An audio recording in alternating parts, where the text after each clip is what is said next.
اللہ اللہ اللہ اللہ راضی برضائے رب، رب کی رضا پر راضی رہنا. یہ بات کہ جو بھی کچھ ہوا یا ہوگا وہ اذن رب کے بغیر نہ ہوا ہے نہ ہو سکتا ہے.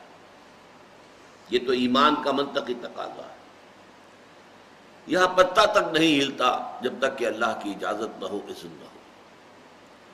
تو جو کچھ ہوا اللہ کی اجازت سے ہوا، خواہ اس میں درمیان میں کتنے ہی عوامل آ گئے ہوں. کسی نے اٹھا کر آپ کو پتھر مارا، لیکن یہ پتھر آپ کو نہیں لگ سکتا تھا اگر اللہ نہ چاہتا. پتھر مارنے والے کا عمل اپنی جگہ ہے، لیکن آپ کو اس پتھر کا لگ جانا جو ہے یہ بغیر اذن رب نہیں ہے. لہذا اس کو سمجھیے کہ اللہ کی طرف سے آیا. ایک اس میں لطیفہ بھی ہے کہ ایک کوئی درویش یہ کہتا ہوا جا رہا تھا ایک جذب کی کیفیت میں، جو رب کرے سو ہو، جو رب کرے سو ہو، جو رب کرے سو ہو. ایک شخص نے اٹھا کر اس کے سر پہ پتھر دے مارا. اس نے پلٹ کر دیکھا تو شخص نے کہا مجھے کیا دیکھتے ہو، جو رب کرے سو ہو. تو اس درویش نے جواب دیا کہ یہ پتھر مجھے تو رب کے مارے ہی لگا ہے، لیکن میں دیکھ یہ رہا تھا کہ بیچ میں منہ کس کا کالا ہو گیا، کس نے اپنے لیے جو ہے وہ عذاب اللہ کا کما لیا. ورنہ مجھے بہرحال یہ پتھر لگا ہے تو اس میں اذن رب شامل ہے. اچھا، اب جو شے اذن رب سے ہو رہی ہے، بندہ مومن کا اگر اپنا تعلق اللہ کے ساتھ مخلصانہ ہے، اس میں منافقت نہیں ہے، اس میں ریا نہیں ہے، اس میں دھوکہ نہیں ہے، اس میں فریب نہیں ہے، مخلص مخلصین لہ الدین، تو اللہ تعالیٰ کا تعلق بھی اس کے ساتھ ریسیپروکیٹ کرتا ہے. اللہ تعالیٰ انا عند ظن عبدی بی، حضور یہ اللہ کا قول ہے حدیث قدسی میں کہ میرا بندہ میرے بارے میں جو کچھ گمان کرتا ہے میں وہی سلوک اس کے ساتھ کرتا ہوں. اللہ تعالیٰ بھی مخلص ہے. اللہ تعالیٰ کی مرضی کے بغیر کچھ نہیں ہو سکتا، تو یقیناً جو کچھ ہوا ہے اس میں میرے لیے خیر ہے.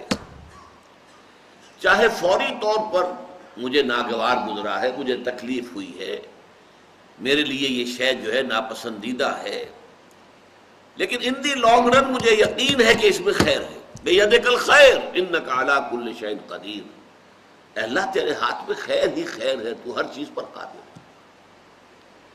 اچھا، جو ہوگا وہ بھی اذن رب کے بغیر نہیں ہوگا.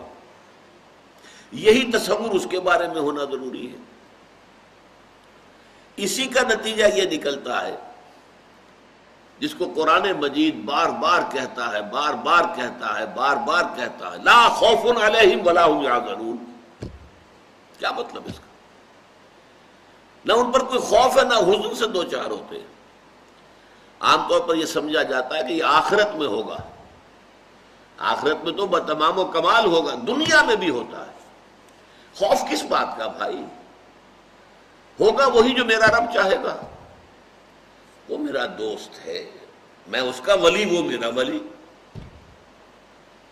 الا ان اولیاء اللہ لا خوف علیہم ولا هم یحزنون. جو اللہ کے ولی ہوتے ہیں، اللہ کے دوست ہوتے ہیں، ان کے نہ کوئی خوف ہوتا نہ حزن ہوتا ہے. خوف کس بات کا؟ ہوگا وہ جو اللہ چاہے گا، اور جو کچھ اللہ چاہے گا اس میں کوئی نہ کوئی خیر ہوگا، چاہے فوری طور پر مجھے نظر نہ آئے. قرآن کہتا ہے سورہ بقرہ میں عسیٰ ان تکرہوا شیئا وہو خیر لکم وعسیٰ ان تحبوا شیئا وہو شر لکم. عین ممکن ہے کہ تم کسی چیز کو ناپسند کرو درحال کہ اسی میں تمہارے لیے خیر ہو، اور عین ممکن ہے کہ تم کسی چیز کو پسند کرو درحال کہ اس میں تمہارے لیے شر ہو. اللہ یعلم وانتم لا تعلمون، اللہ جانتا ہے تم نہیں جانتے.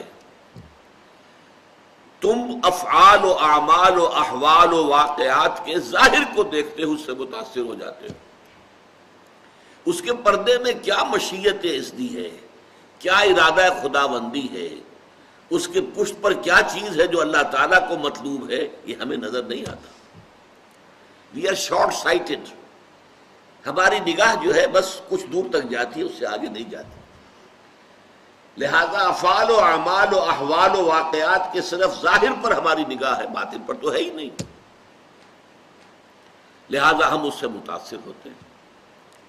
تو در حقیقت ایمان کا حاصل الا ان اولیاء اللہ لا خوف علیہم ولا هم یحزنون.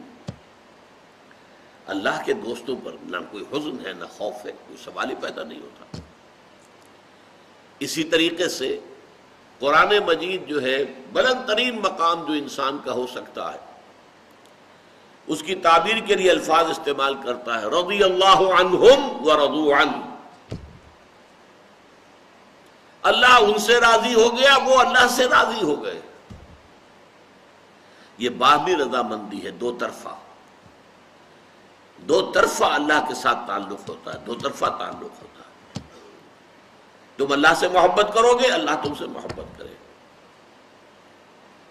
تم اللہ کے ساتھ مخلص ہوگے، اللہ تعالیٰ تمہیں واقعتاً اپنا مخلص بندہ بنا لے گا. تم اللہ کی طرف چل کر آؤ گے، اللہ تمہاری طرف دوڑ کر آئے گا.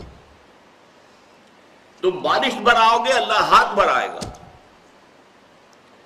تم اسے محفل میں یاد کرو گے، اللہ اس سے کہیں بہتر محفل میں تمہارا تذکرہ کرے گا، ملائکہ مقربین کی محفل میں.